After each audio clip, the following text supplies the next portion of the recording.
তাহলে ভেজাল ভেজাল মাল ঢুকে গেছে। কাসেম সিদ্দিকী যদি বাপের বেটা হয়ে যদি ইতরের বাচ্চা না হবে, তাহলে তুমি কলকাতার বুকে রাজপথে জনগণের সামনে তুমি বলেছিলে তৃণমূল যারা করে, তৃণমূল মানেই চোর চোর চোর চোর। তুমি কি বলেছিলে?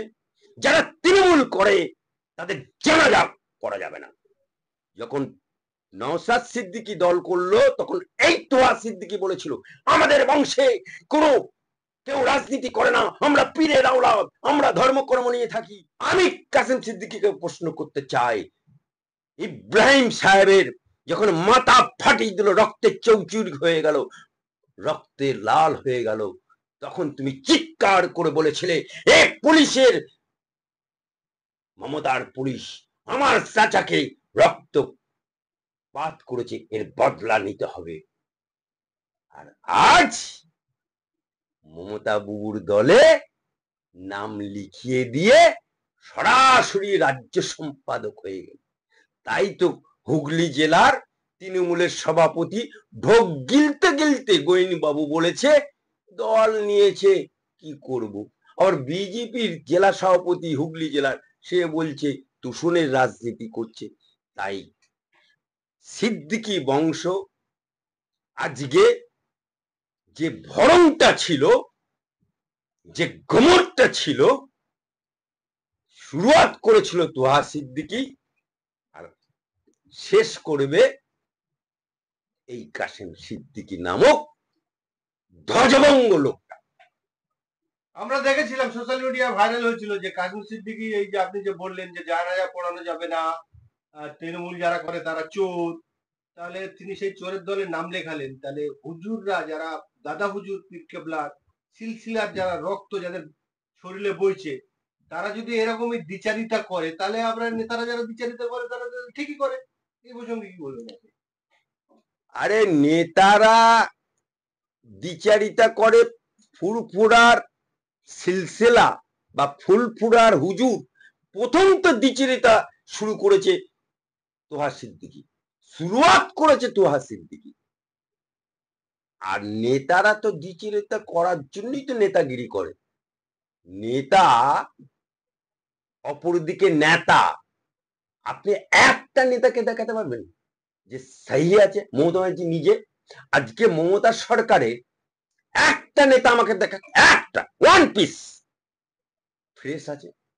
এই তো কদিন আগে মদন মিত্র বলল, আজকে কামারহাটিতে যারা বসে আছে আমার মঞ্চে আলো করে বা অডিয়েন্সে বসে আছে 40% সবই আমাদের দেয়া চাকরি। তাহলে ভেজাল ভেজাল মাল ঢুকে গেছে। আজকে তৃণমূল মানেই চোর, তৃণমূল মানেই বালি চোর, তৃণমূল মানেই শিক্ষা চোর, তৃণমূল মানেই গরু চোর, তৃণমূল মানেই আজকে আমার অমিতা সিনহা বলছে যে গ্রুপ সি গ্রুপ ডি তাদেরও চাকরি গেল, প্রাইমারি 32,000 যাবে যাবে করছে, গ্রুপ সি ডি সেগুলোও যাবে। ঠগবাজতে তৃণমূলের গা উজাড় হয়ে যাবে। ঠিক একইভাবে ফুরফুরা শরীফে প্রকৃত সিদ্দিকী, প্রকৃত পীর খুঁজতে লম্ফোর আলো লাগে। আমি কেদা দস্তুর মুসলমান চেহারা দেখলেই বোঝা যায়, তারা কিন্তু খাটিয়া বিছিয়ে দিয়েছে, জল এনে দিয়েছে, কেউ বলছে গরম দুধ খাবেন, কেউ বাজার থেকে কোল্ড ড্রিঙ্কস কিনে এনে দিচ্ছে। আমার এক মুহূর্তের জন্য মনে হয়নি যে আমি মুসলমান বলে আমার সঙ্গে একটু আলাদা ট্রিটমেন্ট হবে। এই সোশ্যাল মিডিয়াতে, টেলিভিশন চ্যানেলে যত ঘৃণা আছে, যেই ঘৃণার মার্কেটিং চলছে, আপনি বলুন কাউকে পিটিয়ে হত্যা করা হচ্ছে, তারাই ছবি তুলে সোশ্যাল মিডিয়ায় দিচ্ছে কেন? কারণ এইটা আমাদের প্রত্যেককে বোঝাতে হবে দেশের অবস্থা খুব খারাপ, খুব ঘৃণা। মুসলমান, হিন্দু, বাপ, আদিবাসী, দলিত সব আলাদা হয়ে গেছে, একে অপরের শত্রু হয়ে গেছে। আর যেই মুহূর্তে এইটাকে আমরা বিলিভ করব যে সব হিন্দু আমার শত্রু, হিন্দুরা আমাকে ঘৃণা করে, আমার শত্রু, দলিতরা আমার শত্রু, আদিবাসীরা আমার শত্রু, এই অবিশ্বাসটা যখন আপনি বিশ্বাস করতে শুরু করবেন, তখন আপনি সংবিধানকে, দেশকে ধ্বংস করবেন, তারপর বাঁচার আর কোনো রাস্তা খোলা থাকবে না। ওরা মার্কেটিং করছে, ওরা প্রচার করছে, ওদের উদ্দেশ্য কি আমাদের মনটা বিষিয়ে যাক, আমাদের বিশ্বাসটা ধ্বংস হয়ে যাক, কারণ ওই মিথ্যার উপরে, ওই হিংসার উপরে ওদের রাজত্বটা ওরা কায়েম করতে চায়। তাহলে আমরা যদি চুপচাপ বসে এটা হজম করি আর ভাবি খুব ভয়ের পরিস্থিতি, হ্যাঁ ভয়ের লাগে, ট্রেনে বাসে যেতে, বিভিন্ন জায়গায় যেতে ভয় লাগে, কোথাও কেউ জিজ্ঞেস করবে না তো, বাজে কথা না বলা উচিত, চুপচাপ থাকি, এই যে ভয়ের পরিবেশ, এই ভয়টাকে ভাঙবে কারা? ভয়টাকে তো আমরা ভাঙবো। চায়ের দোকানে, হাটে বাজারে, ট্রেনে বাসে আমরা খোলা মনে কথা বলবো, কারণ আমরা সবাই শেষ হয়ে গেছি। খালি বিপদ মুসলমানের নয়, এই যে দুষ্কৃতী হামলা হলো পাহেলগাঁও, ঘটনাটা খুব নোংরা। কারা মেরেছে আমরা জানি না, তারা ডেফিনেটলি দুষ্কৃতী, তারা মানুষ হতে পারে না। কিন্তু যেটা আমরা জানলাম, দেখে দেখে হিন্দুদের মারা হলো, দেখে দেখে হিন্দুদের মারা হলো, এটা যতটা ঘৃণার মতো নোংরা কথা। আমাদের দেশ পাকিস্তানকে শিক্ষা দেওয়ার জন্য যে অপারেশন সিন্দুর চালালো, এইটাও ততটাই নিকৃষ্ট চিন্তা ভাবনা। আপনি হিন্দু মহিলাদের জন্য লড়ছেন, ওই মহিলাগুলো ভারতীয়।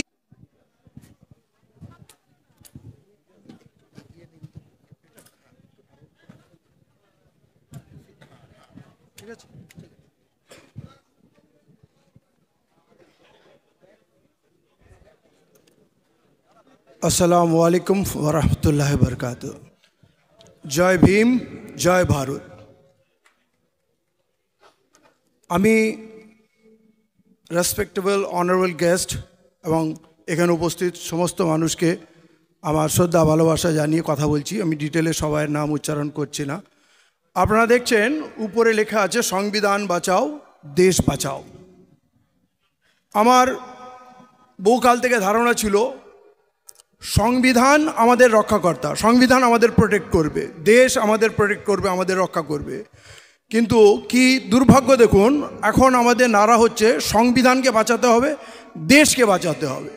সংবিধান দেশের মানুষের জন্য, মানুষের রক্ষা কবচ সংবিধান, কিন্তু সেই সংবিধানটাকে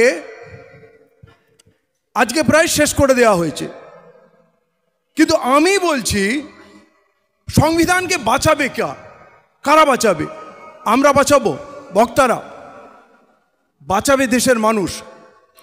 আজকের দিনে সবথেকে খারাপ ধারণা আমাদের উত্তরপ্রদেশ নিয়ে। আমি বিভিন্ন কাজে বিহারেও কিছু সময় কাটিয়েছি এবং উত্তরপ্রদেশেও ঘরে ঘরে যাওয়ার সুযোগ হয়েছে। মানে একদম প্রত্যন্ত গ্রামীণ ব্যাপারে, একেবারে যাকে নিম্ন বর্ণের বলেন, পিছিয়ে পড়া জাতি বলেন, দলিত বলেন, তাদের বাড়িতে গেছি, প্রচারে গেছিলাম। কিন্তু আমি অবাক হয়েছিলাম উত্তরপ্রদেশের ওই গ্রামগুলোতে, যাদের প্রতি আমাদের একটু ভীতি আছে, ওরা মনে হয় আমাদের বিদ্বেষ করবে, ঘৃণা করবে, সেই কুঁড়ে ঘরগুলো, ঝুপড়িগুলোতে যখন